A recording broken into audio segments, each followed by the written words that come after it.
Who Killed Ace? Okay, this is a Jonas Jones game. I've done a few of his. They're all 18xx's that I've done. He did the 18 Sweden, Mars, Moon. I think there was another one in here. Is this just another 18 Sweden? That's well, they're 21 Moon, and I don't know where the Mars one is. It's in here somewhere. I don't have everything organized very well. Anyway, he sent me a couple of these. One that's an 18xx game, this Pocket Trains. Tiny little one. That's one of the things that his XXs tend to be very, very small, and some of them have been very, very clever. Maybe all of them have been. I'm trying to remember. I remember being kind of astounded by what he managed to do with some of the littler ones. They're all of his are kind of small. But this is not an 18xx game. This is, well, when I first looked at it, I thought it was going to be a murder mystery. It feels more like a tiny, tiny little version of something like Arkham Horror or something like that, trying to get that kind of feel. So what do we have? Well, and I can read you the little intro. No job, short on cash, and a friend in need. You decide to help your old eccentric friend Ace, who sent you a disturbing letter. Living in a corrupt town, he got involved in a secret high society cult, but realized they're exploring very dark occult powers. He asked for your assistance. Big reward. Anyway, he ends up dead. And there's 4 people investigating this. One is Ace's old friend. The others are less connected to this little story thing. One's a bounty hunter. The corrupt police department, which I feel should be an enemy. A private detective, and the old friend. And these are the different locations in the game. You can move horizontally and vertically between them, never diagonally. There are some other ways of moving, such as using bus stops and cabs.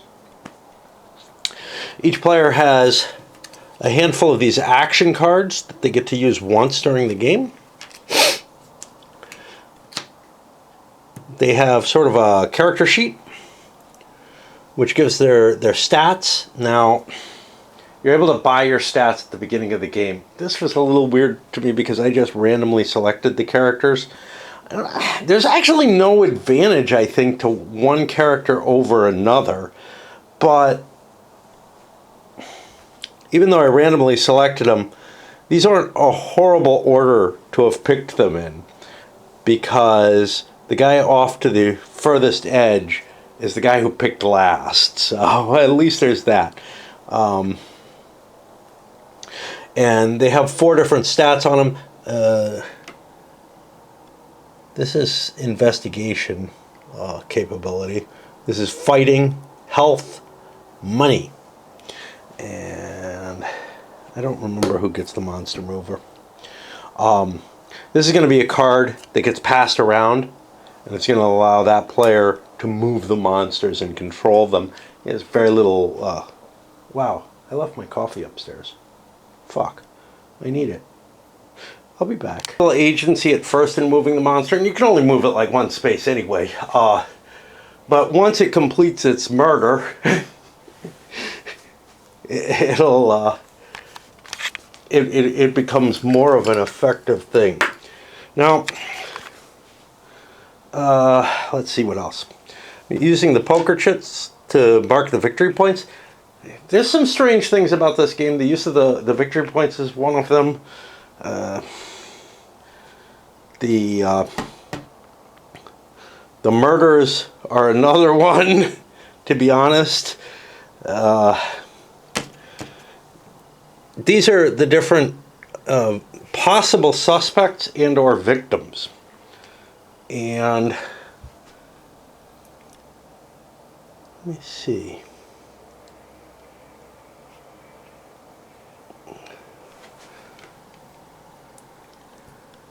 These are kill contracts. This little thing is going to keep track of the amount of turns there are. These are kill contracts. They match these people. One of them's in here. These are the monsters. One of them's in here face down. We'll talk about that. That's a weirdness to it all. And then there's a stack of what are called event cards, but they're really not cards at all. Unlike these, which are nice little cards. For the actual locations, I'm trying to remember. It's been a while since I read the rules, but some of the locations have a special capability. Like here, if you have DNA to test, you have to go here to confirm whose DNA it is or whatever. These are these different clues. Each of the victims has a set of clues. Now, when a victim dies, their clues don't count anymore. Whatever you got from them, well, whatever clues you have that you haven't collected victory points from them just get discarded. Which is like, I'm not quite sure what's being represented by that, but we'll talk about that in a bit. And then this is like a number that you have to hit in order to get a clue from a given location. I don't remember what this is for. We'll talk about it. We'll hit it when we look at the rules more carefully. The object of the game is to collect victory points, but you have to spend your victory points whenever you investigate something, if you can. And that's one of the other weird things, is that like you're going to investigate to get victory points. Now the clues can be turned in for victory points as well, and we'll hit into the ordering of that. These are like monster summons, show up in various places. The monsters are going to be assigned to kill a hit contract, and they go out to try to kill one of the suspects. It's not like you're trying to figure out who actually did it. That is kind of a mystery in the sense that you don't know which of these characters is not going to be killed. His victory point, his clues become worth more, but other people's clues are worth something in between. But I'm not quite sure what, because victory points that you collect that you have to expend for investigating, you no longer have those points. So that's a little weird. This, I think, is a little hit point thing for each of the different monsters when you fight them. Okay.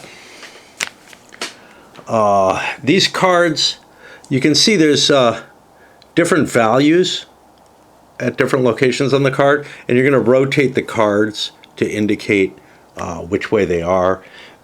The events over here. When you draw an event, it basically shows, most of them show up somewhere on the map. And then somebody can get, it's like an item. So like, I think you can get the bulletproof vest at the police department, but you got to find it first as an event and then go collect it. And somebody else could go collect it instead. Right. Okay. So,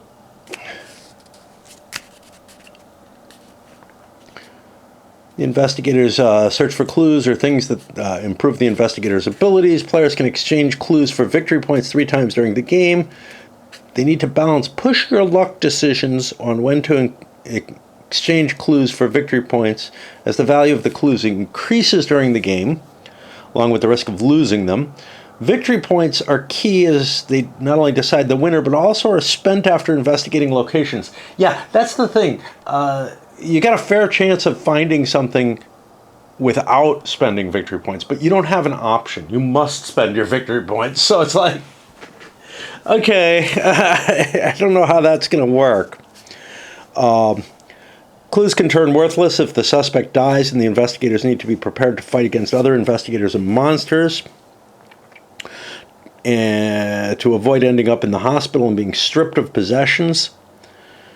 It's very interactive. Players need to balance their focus between building up their own investigator and collecting clues while preventing opponents from doing the same. The investigators accumulating the highest score of victory points at the end of the round 13 wins the game. By the way, what I didn't mention, this was a gift from the designer. These are all, sort of self-published. I don't know to what degree.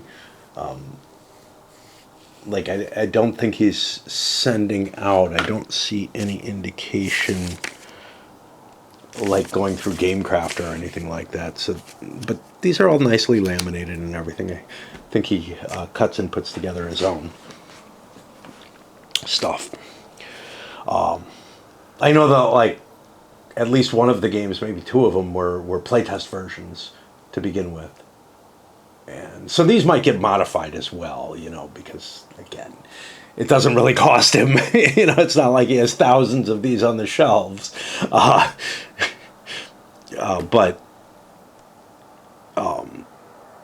some were not ready for release when I looked at them the first time, which is kind of cool. And, he'd send me playtest kits that were essentially the same as the final product is in a lot of ways. Except they're not quite ready yet. Okay. So for setup, these are randomly placed. And the 6 monster tokens are shuffled. One is dropped in there face down. Don't look at it. And then the rest are put face up and players can examine them at any time. I don't know why this one's face down in that case. That's one of those, maybe there was something something a little bit more sensible in the maybe there's a reason for that. It's an artifact of an earlier development where these were like a pile that you didn't know what were happening.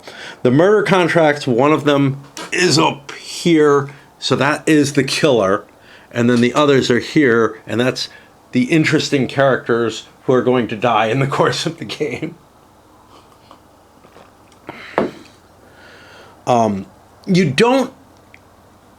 There's nothing in the game that's giving you clues about who the murderer is or whatever. These clues that you're finding, they're not helping you.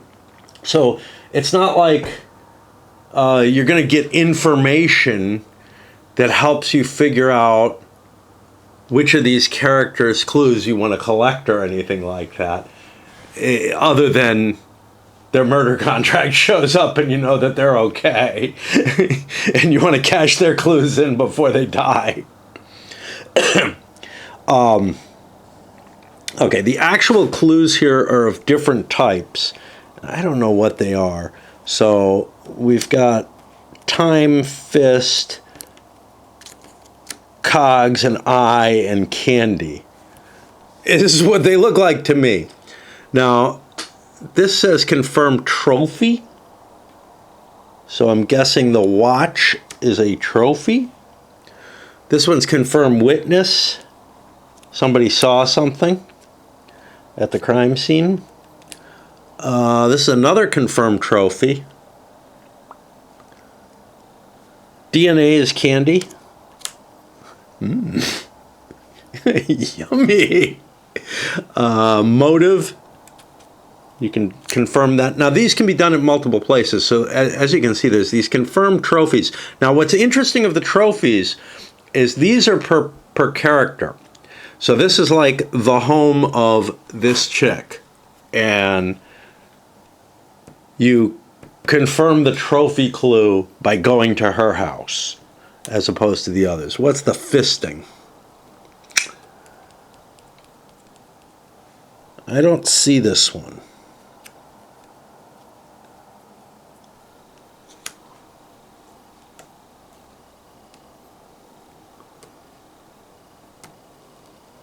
I don't see a confirmation location.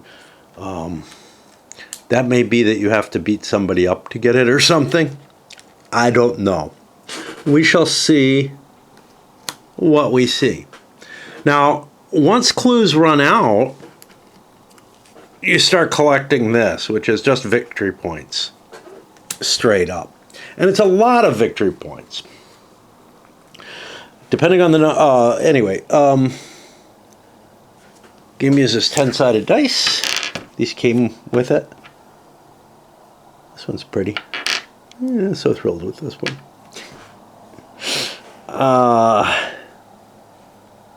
It's funny because they're very different styles. They get the same shape, I guess, and size. And each player starts with victory points based on the number of players that are in the game. And in 4 players, each person gets 18. Then you randomly determine who is going to be with who is going to get first choice of investigator, and they get to pick an investigator. They get the 4 cards, the 4 action cards, and the little pieces and whatnot.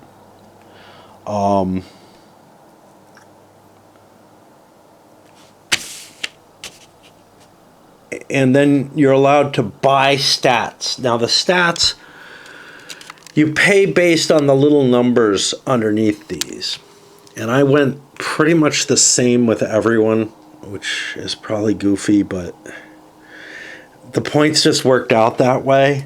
So like the first 2 people who pick only get 5 points each. Well, that made sense to take a couple of the 2-pointers, which I think are important. Fighting seems pretty important, and investigating seems pretty important. Health is only worth 1. Money's only worth 1 for the first. And then you could really specialize, but there are ways to increase your stats, and I felt like I didn't want to boost stats all that much.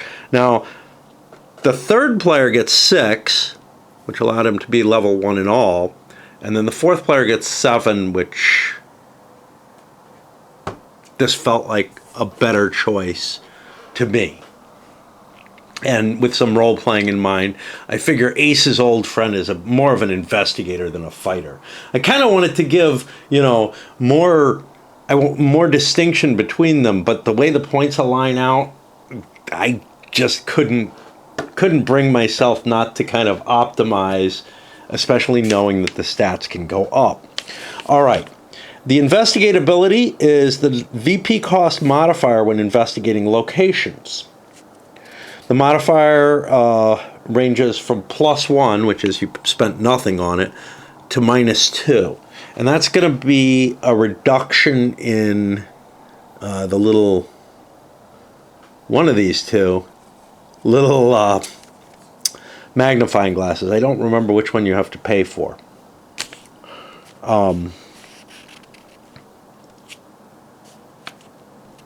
Which is added or subtracted to the VP cost shown in the larger magnifying glass. That's the one you pay. The investigator must spend victory points investigating each location that he moves to. Spending... This is not my fault. This is bleed through of the print. You can see it there where we got a little... Looks like somebody penned it in, but it's not. The investigator has to spend victory points investigating each location he moves to. Spending victory points results in an automatic success, and the investigator can collect either a clue from the pool or boost the current profile on the card as specified beneath the location name. I'm guessing that's these?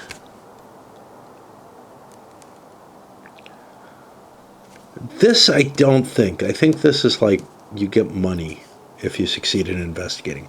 This is a stat bonus. This automatically is going to be a fighting stat bonus, I think.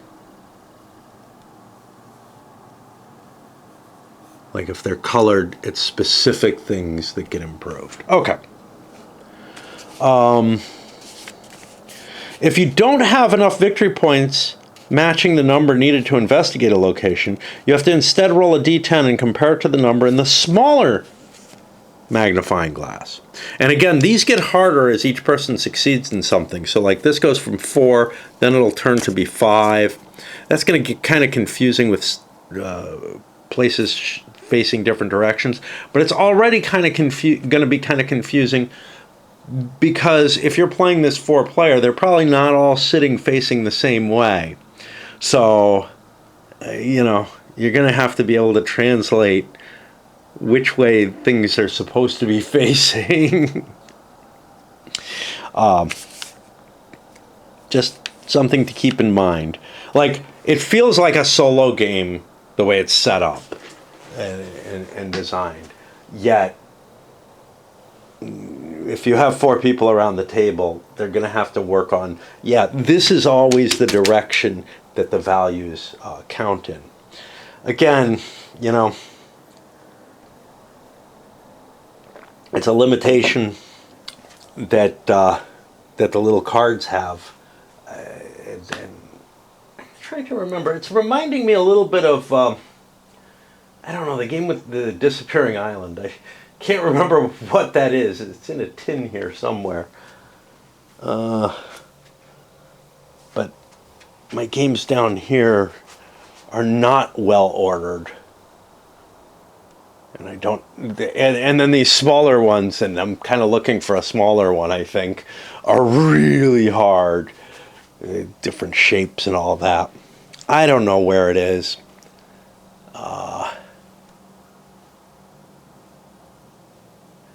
I played a long, long time ago, in the first couple of years that I was doing these. Anyway. I'm getting lost. I need to swap batteries, and then we'll go over the other stats. It is Forbidden Island. It's squirreled in there, and yes, it is in a tin. It was really painful since my move. My war games used to be on these. Now I have way too many of them at this point of boxed war games to fit mainly on those anymore. And I don't know, I seem to have bloated my collection way too much. Anyhow, so that's how investigation works. Fight! This is a D10 modifier when you're fighting either monsters or investigators. It's going to be a minus to a 1 up to a plus 2. And I think every level means something. Health is how many hits you can take. If it goes to 0 during the game, you're sent to the hospital, not the morgue, nor the graveyard. And you continue the game from there, and you will have to heal while you're there. Cash. This is how much money you carry. Cash can be used to re-roll a die once for each dollar you spend. You can carry a maximum of $4 at any time. When using one or more dollars to re-roll a die, you reduce the amount on the chart. If you spend all your cash, the token comes off the board. Well, actually, it can go down to here. Just like health can. Victory points in fight, they can't go down below -1.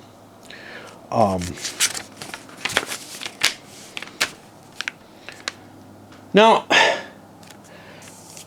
I am using all one player's tokens on something. The way they talk about it, they say remove the green token completely. I think maybe you're supposed to have one of each color for each track. I kind of like it better this way. I don't know. It doesn't make a difference. Investigators always have to pay $1 when moving to the hospital unless they're transported there after losing a fight. If the investigator currently got no cash, the investigator cannot choose the option to move to the hospital. So if you're taken there after being beaten to shit, I think you get to get healed for free even if you have money on you, which doesn't sound like hospitals, but well, I don't know. They don't steal your cash, but they do bill you. Round tracker and turn order. The investigator turn order is predetermined by the 4 colored dice, 4 colored things on dots on the turn tracker. Let's look at this. So for the first section, green, yellow, blue, red, no matter what happens. This is another factor that maybe goes into deciding which player to be. I couldn't make my decision up. I couldn't make a rational decision. Do I want to go first or second, whatever. But, and then here we have round initiative, which I don't know what that's for. Well, that's the same as this. Yeah, I think this is just telling you what's where. The little pictures tell you where the monster comes in. It's either going to be the graveyard or the morgue. These are where you score your clues. That's optional to do. The longer you wait, the more points you get. But, and at the end of the game, they're 3 times. Yeah.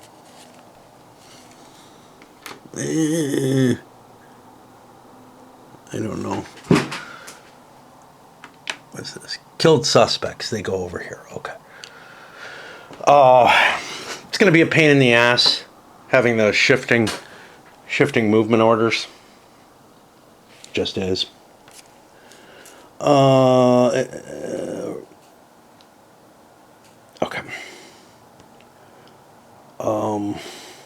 Roll a d10 for who gets the monster mover before round 1. Okay. I'm going to do 1, 2, 3, 4. So he gets the monster mover to begin with. That's going to shift around during play. This card is given to the next player. Normally that would be clockwise, but I do everything counterclockwise when I play solo, so whatever. Okay, game round summary. This is the sequence of play. First, check to see if you have to fight something. The player has to fight if there's a monster in the same location. If there's another investigator in the location they start in, they can attack them. Move. You can move one location in a straight line, not diagonal, or you can move between locations with a bus stop. Now, there's a bus stop here, here, here. Yeah, they could all be clustered right near each other. Boy, that would be a fucking annoying city. If you're already standing on one, or you can use a cab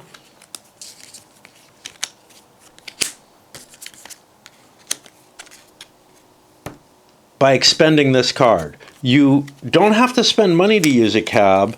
The problem is, once you've taken the cab once, the cab company, like, even if you're the police, the cab, you'd think you'd have a car. No, it's a very corrupt police department. The cab company is like, oh, 86 this guy, man. He puked all over the damn thing. I have no idea. Like, to me, it feels like you should have to spend money to use a cab. I can see why the bus wouldn't. I don't know, because, like, you spend $1 and, you know, you get healed at the hospital. Cab ride is probably not going to be the cost of, like, having the hospital fix up your monster wounds. Anyway, but you can only call a cab once in the game. Investigate. Okay, if your location has a clue, you rotate the clues immediately to the higher value if carried. Okay, so this is the confirms. If I've got DNA and I walk into the morgue, I get to change. Here's a DNA. I get to change my DNA from the 2-point clue to a 4-point clue. That's how clues become confirmed. They have 2 values on them. One of each clue is just a 1-pointer, the watch. But it actually goes up to the higher, it goes up to a 5. So it's like all the other clues are 2 4s. When you discover a clue, you get to choose which one you want, usually. Maybe always. Now, you investigate the new location by either paying victory points equal to the large number, and your investigation is going to cut into that, right? So this guy gets to take 1 off all his investigations. That lets him hold more victory points. That's a nice ability. That's why I looked at that as one of the more important ones. That and fighting. And they're also the more expensive ones, though, unfortunately. If you don't have enough victory points to buy a clue, and if you do, you must buy the clue. If you don't have enough victory points, you roll a d10, and you're trying to beat this number. Now, the investigation gets harder the more times it's been checked. Then you have an option to fight again. If you're in a location with a monster and you just moved there, so that's your own fault, you have to fight it. But if you're in a location with another investigator, you're allowed to attack them. And then we hit the monster mover. The player currently holding the monster mover card moves each active monster or kills a suspect if the monster is already in the victim's home location for their kill contract. Does the monster mover move? Wait. New monster arrival. So what's up here? All right, we're gonna see more about this. Players go through steps 1 through 4 in turn order. Action cards can be played by any player during the green marked phases. That's these 4. These, I think, come after everybody's turn. The monster mover gets to move each monster. New monster arrives based on the round tracker thing. If stated on there, the next monster is put in either the morgue or graveyard as indicated. At the end of the turns on the very far right of the thing, you're allowed to exchange clues for victory points. This is under the player's must. If you're on turn 13, you must exchange all your held clues for the 3 times value of victory points that they have. But on rounds 4 and 8, and on round 8 they're doubled, you can exchange any number of clues for victory points. The fact that these are not that big a number, I thought you had to spend like 10 to investigate, which I'm like, okay, we're going to be out of victory points right away. Now it's like 1 or 2. So, okay.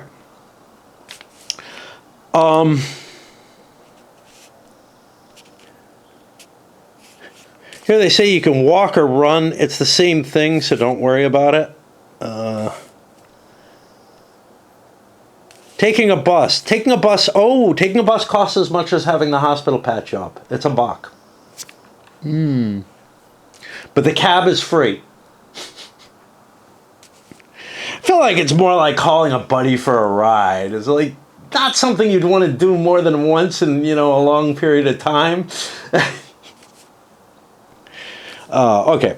Investigate. You must pay the victory point cost in the big magnifying glass when you move into and investigate a new location. The only exception is the hospital.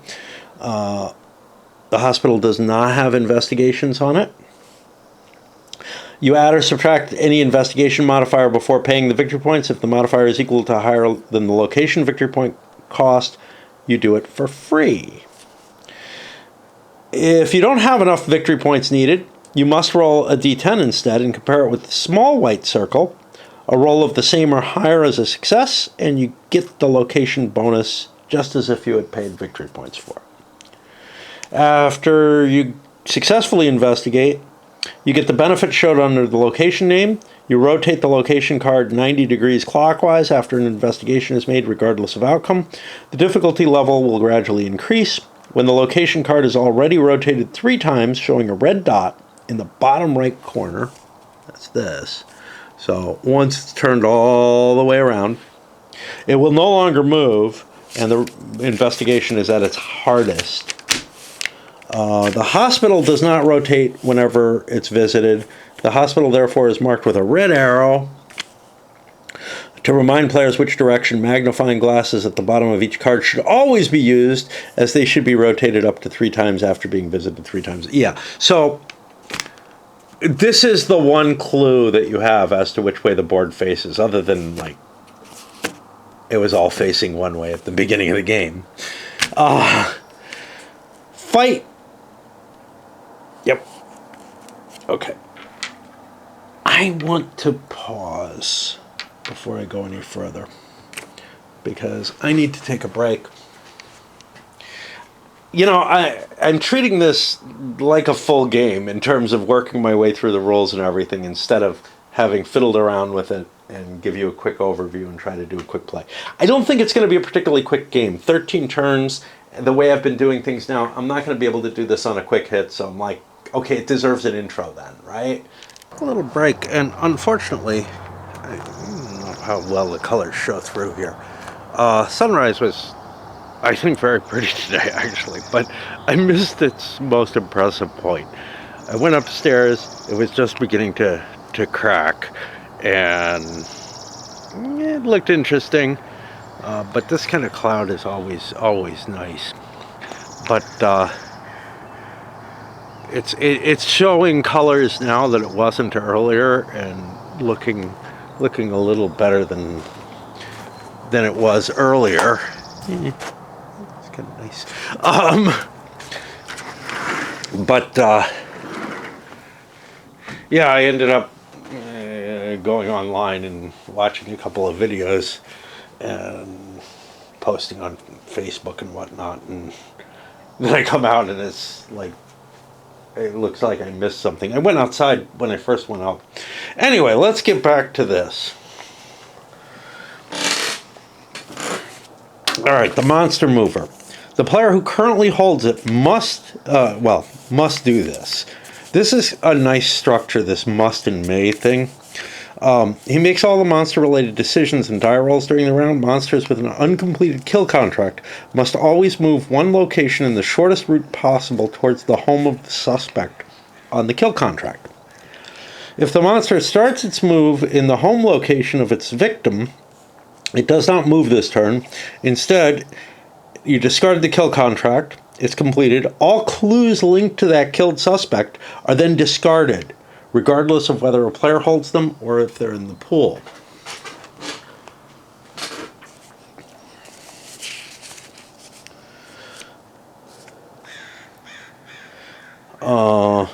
If the kill contract is completed or the monster do not have a kill contract, there are a few little grammatical errors in this. The player who currently has the monster mover card gets to choose freely in what direction it'll move this round. They can move one location in a straight line, never diagonally. And they can't move into the hospital. That's good, because they could just pin somebody there, beating them up. I'm assuming they can't take the bus. Although, if you ever been on the bus in a big city, a fight does not immediately break out if there's one or more investigators are present in the location where the monster moves to. However, a fight will start on their turn. If you recall the sequence of play, they have a must fight if there's a monster in this space.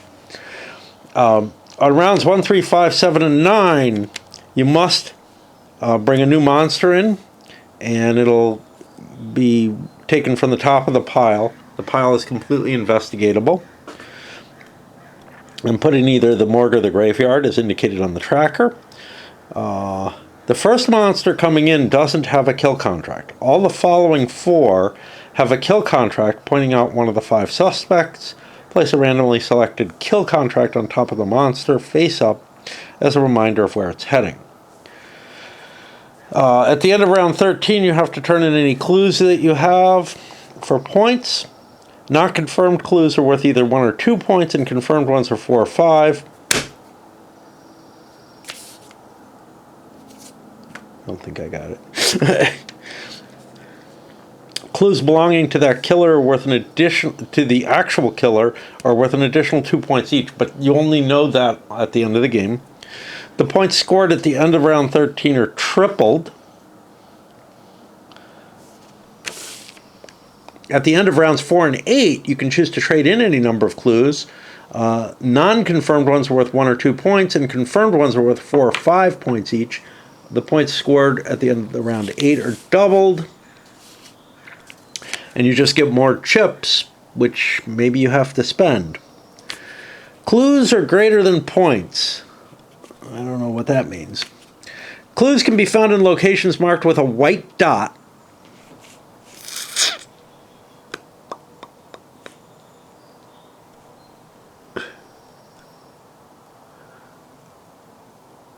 Okay.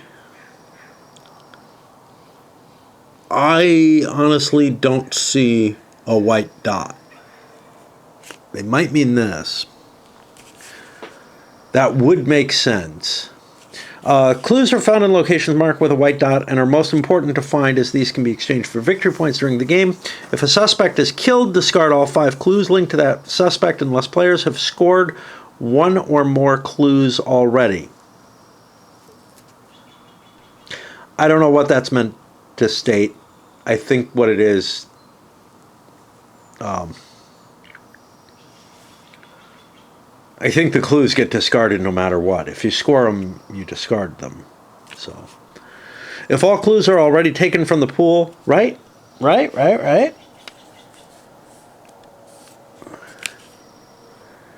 So it doesn't say where the clues go. Oh no, all clues exchanged for victory points are discarded from the game. Yes, it does. Okay.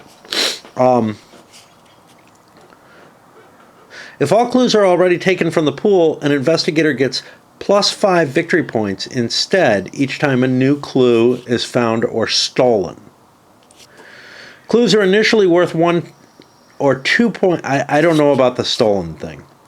We'll see about stealing. That happens during fights. Clues are initially worth 1 or 2 points, upside down, until you confirm the clue by visiting a specific location while possessing the clue. Turn the clue 180 degrees to the 4 or 5 point location. If a clue is found in a location which also confirms it, it's automatically worth the higher value right from the start. So, for example, a witness clue at the crime scene is now worth 4 points.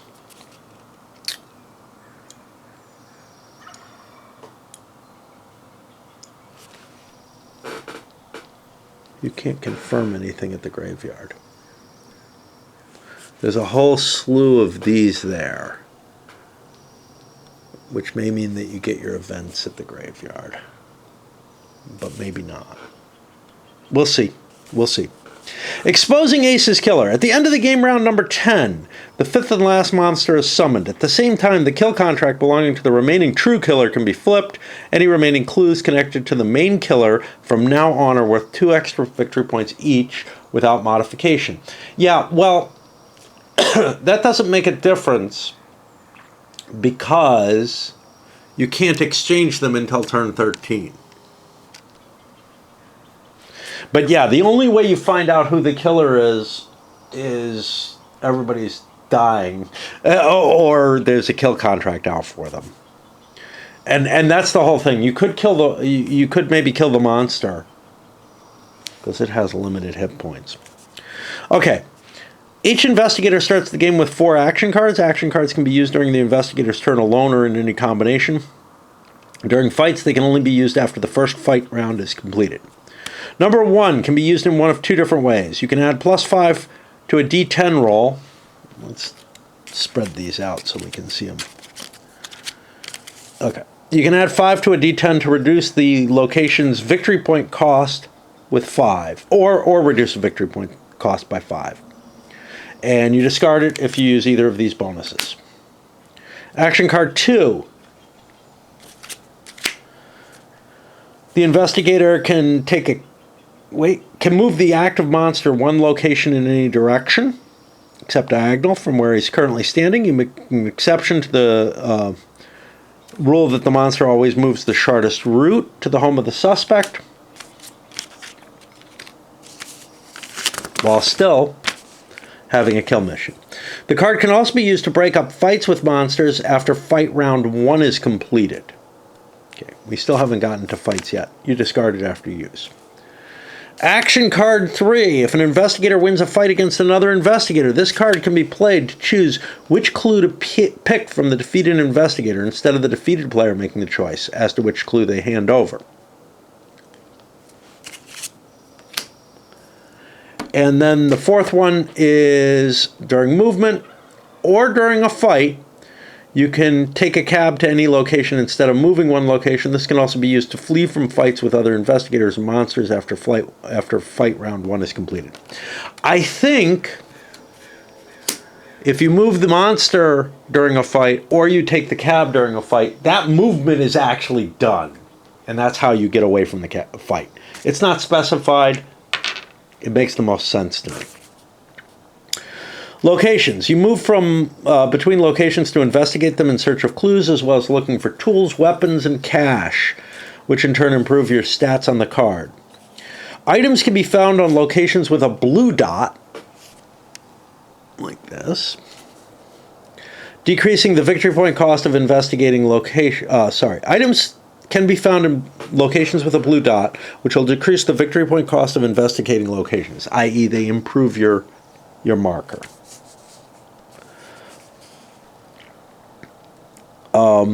Weapons are found in locations with a red dot, which add to your die roll during fights. Again, they improve your stat. Money can be gained in locations with a green dot. We'll talk about that in a moment. And clues can be found in locations with white dots and white squares.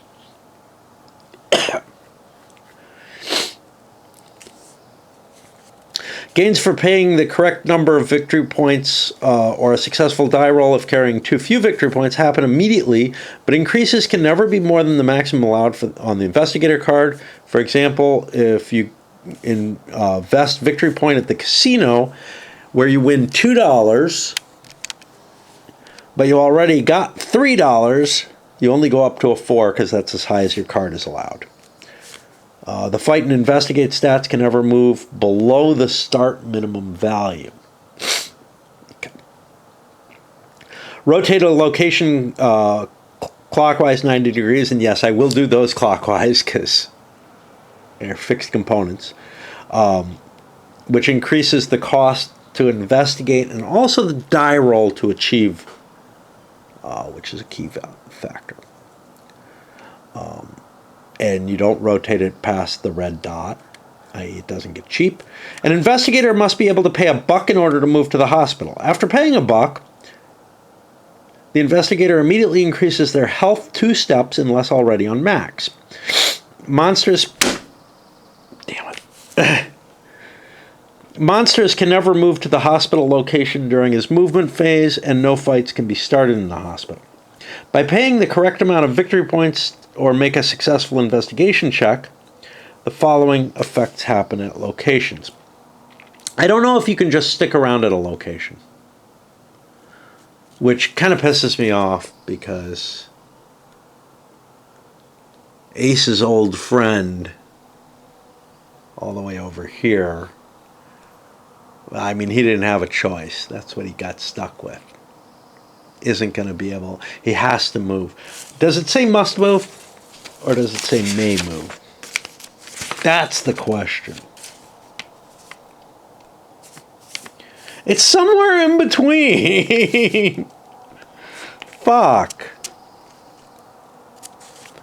Must. So you can't stay in the same place. Okay. Okay, Ace is home. This increases your investigation value by 1 step, as indicated on there. The casino is worth $2. Crime scenes. Where's the crime scene? It's here. You pick a clue from the pool. When visiting the crime scene, you immediately confirm all carried witness clues that you have by turning them to the higher value. This is a big deal because you can just pick up a witness clue there. You don't have to investigate to confirm. Graveyard.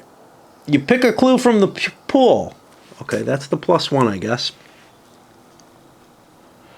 Regardless if the investigator was successful or not, though, you get an event card. If you pay $1, you can select any remaining event card instead of picking a random one. 3 monsters are summoned from the graveyard on turns 1, 5, and 9. Home of a suspect, such as this, and it has a picture of the suspect. If you investigate successfully, you get a clue from the pool. When visiting the home of the suspect, you can confirm the carried trophy clue connected to that specific suspect. And again, you might find it there, because you get to pick which clue you take. The item store. This increases your investigate level by 1. It's over there. Ace has like investigation materials too, like he has a magnifying glass and a notebook, stuff that's going to help you. I don't know. I can't help but be silly with something like this. Library. After successfully investigating, pick a clue from the pool. When visiting the library, you can confirm motive clues. Again, you can find that there. So that's kind of interesting. Local newspaper. After successful investigation, increase the investigator's cash by $2 unless on max. If the investigator finishes the game located at a local newspaper at the end of round 13, they give 5 extra victory points. Very helpful. The morgue. After investigation, pick a clue from the pool. You can automatically confirm any carried DNA clues, turning them to the higher value. 2 monsters will be summoned from the morgue on turns 3 and 7. Police station. After an investigation check, you increase the investigator's fight value 1 step. If the investigator finishes the game located at the police station on round 13, that also is worth 5 victory points. These are next to each other. Those are going to become like fighting locations at the end of the game, I think. Whenever you visit the graveyard, you must pick an event card from the top of the pile. You can buy your choice for $1. If you pick the bomb, it shows up at the weapons store. The next investigator who visits it may immediately place it on any location card with no investigator or monster. The first monster or investigator who visits it immediately takes 2 hits. If the bomb kills someone, no investigator gets rewarded with a free clue. The bomb gets discarded after it explodes. The bulletproof vest will get placed on the police station. The next investor, who visits the police station gets the vest, which gives extra protection. When wearing the vest, you roll a d10 each time you take a hit. On a 1, 2, or 3, the vest absorbs the damage and the hit can be ignored. Discard it if you lose the fight, though, and you're moved to the hospital. If a crucifix is picked, put it in the hospital. The next investigator who visits the hospital gets the crucifix. If the investigator with the crucifix ends up in a fight with the vampire is defeated. If a false clue is picked, place this in the local newspaper. The next investigator visiting the local newspaper can use the false clue to discard any remaining clue in the game, either carried by another investigator or from the pool. Clues already exchanged for points cannot be discarded. They're already discarded. If a guard dog is picked, the player currently holding the monster mover places the guard dog on one of the 5 suspects' home locations with currently no investigator on it. The first investigator visiting the location gets bitten by the dog. The investigator's health is reduced by 1 and discard the card from the game. The dog won't bite the monsters. Damn it. Okay. Monsters in the Monster Mover card. There's 6 monsters in the game, but 1 is removed from the game at the start. The murderer will summon 5 monsters on turns 1, 3, 5, 7, 9. The first monster to move will move as the player holding the monster initiative card chooses. The following 4 monsters gets a kill contract with an X on one of the suspects when each monster is summoned. You'll see when these flip over, they'll have a picture of one of the suspects with an X across it. Place the kill contract on the monster token. There's actually, this is kind of interesting. There's kind of a discoloration on each one where the kill contract is supposed to go.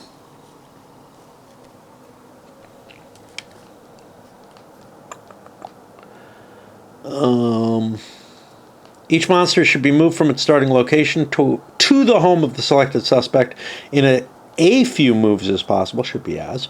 If a monster reaches the home location of the suspect it's set to kill, it eliminates the suspect at the end of the following game round. It reaches the home unless an investigator manages to kill it first. If a monster kills a suspect, the clues leading to that suspect will no longer be worth any points. So this is a key thing. You can protect your clues by killing the monster with the contract. Discard all remaining clues linked to the killed suspect from the game held by investigators or remaining in the pool. And therefore, you can hold those clues to the end of the game when they're worth more. Once a monster has killed its selected suspect, the contract can be removed from the monster token. The monster can move freely in any direction during monster mover phase until it's killed or removed from the game. The investigator delivering the killing blow to a monster is rewarded with a clue free of choice. The player can choose any one remaining clue in the pool or currently held by another investigator. That's a big deal. You can steal from an investigator by killing a monster. The normal clue grabs, you get to pick a clue. It looks like it's by choice. Because the clues are actually spread out and visible. I've got them stacked because why spread them out? Okay.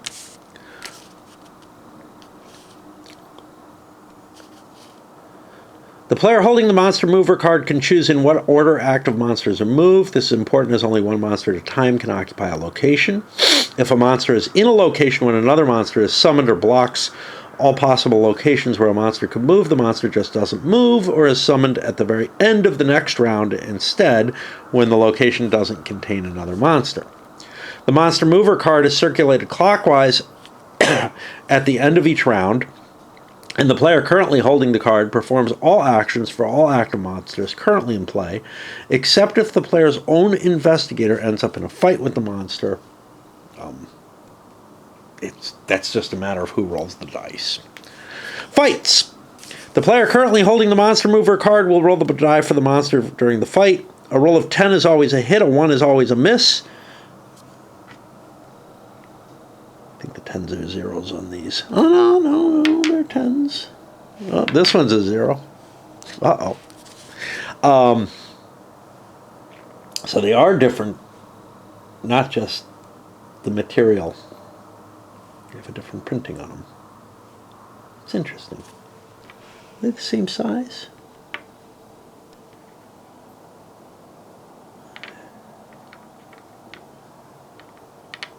They look like they're the same size. I don't know what I'm doing here. Modify each die roll by the investigator or monster's current fight value. Okay, we'll look at a monster. Here's his fight value. This is how much health he has over there. Could track the health a different way. I'll probably not use a pencil on these. There's these little sheets. I could use a pencil on them, but I could also use like a cube or something. I have some small cubes lying around somewhere.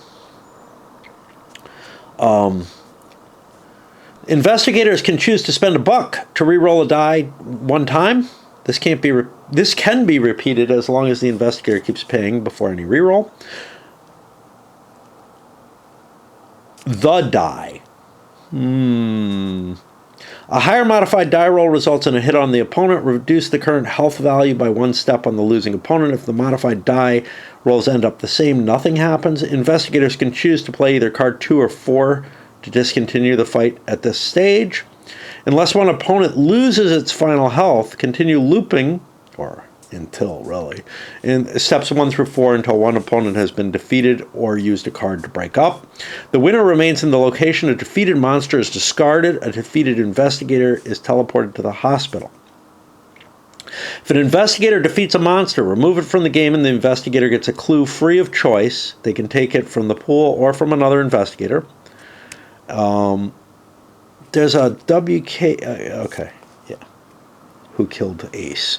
If an investigator loses all health during the fight, the investigator is immediately moved to the hospital and continues the game from there with reset stats. What does that mean? The losing investigator also loses half of the clues currently held. The defeated player must return half the clues the investigator currently carries to the pool, rounded down.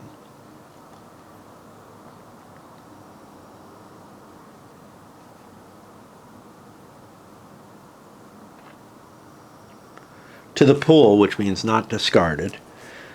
Clues returned to the pool are always initially worth 1 or 2 points if found again. They're not confirmed. The player reduces all 4 stats to the minimum, but then gets 6 points to increase them. Okay, so they can reset their character in good places. The investigator who has generated the highest net score of clues after 13 rounds wins. Clues held by each investigator can be converted into victory points at 3 occasions, rounds 4, 8, and 13. Increase the final score by 5 points if you finish the game in the police station or local newspaper location. Each clue pointing out the responsible killer, the guy whose kill contract isn't given to a monster, is worth plus 2 points before the score is multiplied at the end of round 13. Credits doesn't have credits. Neat. Here's the copyright. I guess that's good enough. Oh, wait. No, it does. Special thanks. Okay. For playtesting prototypes. And here we have what the value of the clues are and how you deal with them and what all the victory points are and everything. So there's the game. I have some real questions about sort of the flavor of it and whatnot. Like, I don't know. It doesn't feel much like a mystery. And it doesn't have that kind of, the horrible, at least it doesn't seem to from what I'm looking at right now, that kind of horrible end coming that Arkham Horror seems to have. So I don't know, but it's an interesting little design. Let's see how it actually plays out, and we'll give it a shot.